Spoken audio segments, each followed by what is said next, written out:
دوستو اردو صرف ایک زبان نہیں، اردو ایک احساس ہے، ایک محبت ہے اور ایک تہذیب ہے۔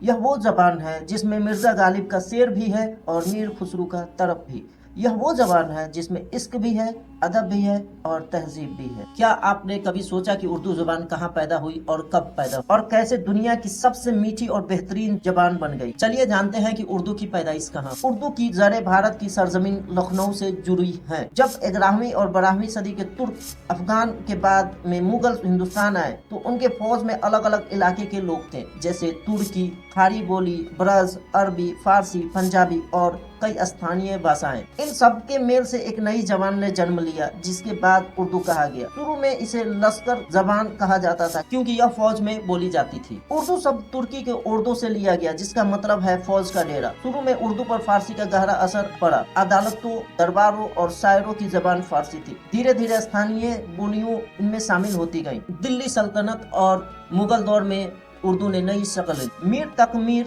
مرزا غالب، سودا، زیک اور بعد میں اقبال جیسے شاعروں نے اردو کو صرف زبان نہیں بلکہ جذبات کی آئینہ بنا دیا۔ 18ویں اور 19ویں صدی میں اردو ہندوستان کی تہذیب اور شاعری کی جان بن گئی تھی۔ تب اردو زبان نے ہندو اور مسلمان دونوں کی تہذیب کو جوڑا تھا۔ اس سمے تلسی داس، کبیر، رحیم جیسے شاعروں نے بھی اردو ہندی مشرق بھاشا کا استعمال کیا۔ جیسے رحیم کا ایک مشہور دوہا میں بتاتا ہوں: رحیمن دھاگا پریم کا مت توڑو چٹکائے، ٹوٹے سے پھر نہ جڑے، جڑے گاٹھ بن جائے۔ یہ بہت ہی پیاری دوہا تھا رحیم داس کا۔ دھیرے دھیرے اردو صرف مسلمانوں کا زبان نہیں بلکہ پورے ہندوستان کی پہچان بن گئی۔ آج بھی بالی ووڈ کی شاعری اور گانوں میں اردو کی مٹھاس ہے۔ اردو کی پیدائش کی صحیح تاریخ بتانا مشکل ہے، لیکن مانا جاتا ہے کہ اس کا آغاز 12ویں سے 13ویں صدی میں ہوا اور 18ویں صدی تک آتے آتے اردو اپنی مکمل شکل میں آ چکی تھی۔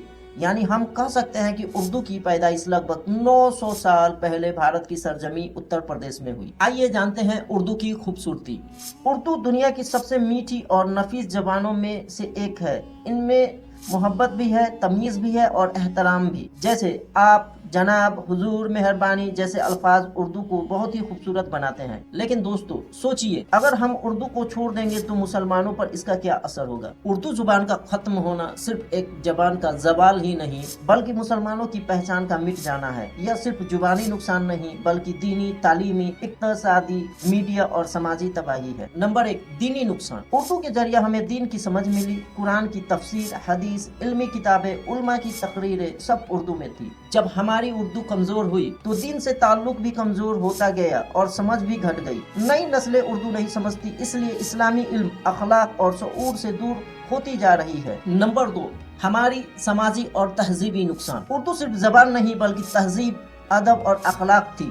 آداب، محبت، احترام یہ سب اردو سے آتے تھے۔ جب اردو سے دور ہو گئے تو ہماری نئی نسل بے شرمی، بے حیائی، نشے اور غلط راہوں کی طرف بڑھ گئی۔ ہماری بچیاں بھگوا ٹریپ میں پھنسائی جا رہی ہیں۔ بچیاں اس میں پھنس کر کافی اور مرتد ہو رہی ہیں۔ تہذیب گئی تو اللہ کا خوف بھی جاتا رہا۔ پہلے اردو اخبار، رسالے اور ادبی محفلیں مسلمانوں کی پہچان تھی۔ آج میڈیا سے اردو غائب ہے۔ ہماری آواز دبا دی گئی ہے۔ ہماری کہانی اور ہمارے مسائل کوئی نہیں دکھاتا، جیسے موب لنچنگ، مسلمانوں کو پرتاڑت کرنا، پریشان کرنا، ٹرینوں میں مسلمان کا نام پوچھ کر چن چن کے مارنا۔ جہاں آواز کم ہوتی ہے وہاں حق بھی کم ملتا ہے۔ نمبر 4، پہچان کا مٹنا اور حق سے محروم ہونا۔ اردو کو صرف مسلمانوں کی زبان کہہ کر سائیڈ لائن کر دیا گیا۔ اسکولوں، دفتروں اور سرکاری نظام سے اردو غائب ہو گئی۔ نتیجہ یہ نکلا کہ مسلمان اپنے حق سے محروم ہوتے گئے۔ نتیجہ، اگر اردو ختم ہو گئی تو ہمارا اتہاس سے رشتہ، دین سے تعلق، ادب سے پیار اور تہذیب کی روشنی سب کچھ چلا جائے گا۔ یاد رکھیے، 25 سے 30 سال پہلے ہماری زمینوں کی کاغذات اردو میں تھی۔ ہو سکتا ہے کہ سرکار انہیں امانیہ قرار دے کر ہماری زمین بھی ضبط کر اور ہمیں گھسپیٹیا بتایا جائے، جیسے وقت بورڈ بل ان کا پہلا قدم ہے۔ اس لیے دوستو پہل کرنی ہوگی۔ آج سے اور ابھی سے اردو کو بچانا مطلب اپنے دین کو بچانا، اپنی پہچان کو بچانا، اپنے حق کو بچانا۔ یہ صرف ایک زبان نہیں، مسلمانوں کی سانس ہے۔ آخر میں آپ تک پیغام: آؤ اردو کو زندہ کریں، گھروں میں بولیں، بچوں کو سکھائیں، کتابیں پڑھیں، آن لائن سیکھیں، مدرسے جائیں، اردو میں بات کریں۔ اگر میرا ٹاپک اچھا لگا تو میرے ویڈیو کو لائک، شیئر کریں اور میرے چینل کو سبسکرائب ضرور کریں۔ Thank you.